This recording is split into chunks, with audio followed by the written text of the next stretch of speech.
আসসালামু আলাইকুম। আজ আপনাদেরকে নিয়ে এসেছি চট্টগ্রামের অন্যতম ঐতিহাসিক ও সবুজে ঘেরা একটি জায়গা, সিআরবি বা সেন্ট্রাল রেলওয়ে বিল্ডিং এলাকা। শহরের ব্যস্ততার মাঝেও এখানে এসে যেন একটু স্বস্তির নিঃশ্বাস নেওয়া যায়। শতবর্ষীয় গাছ, আঁকাবাঁকা পাহাড়ি রাস্তা আর প্রকৃতির শান্ত পরিবেশ সিআরবিকে করেছে এক অনন্য। সিআরবি শুধু একটি স্থান নয়, এটি চট্টগ্রামের ঐতিহাসিক এবং ঐতিহ্যের একটি গুরুত্বপূর্ণ অংশ। এখানে অবস্থিত ঐতিহাসিক রেলওয়ে বিল্ডিংটি ব্রিটিশ আমলের স্মৃতি বহন করে আসছে আজও। চারপাশে প্রকৃতি, পাখির ডাক আর শীতল বাতাস মুহূর্তে মনকে প্রশান্ত করে দেয়।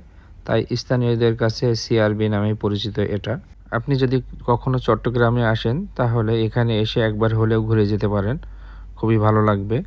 খাবার হিসাবে এখানে অনেকগুলো ফাস্টফুডের দোকান আছে বা ফুডকার্ট আছে, এখানে চাইলে আপনি এখানে বসে খাইতে পারবেন। আর ভিডিওটি ভালো লাগলে লাইক, কমেন্ট, শেয়ার করতে ভুলবেন না। আল্লাহ হাফেজ, দেখা হবে অন্য কোনো ভিডিওতে।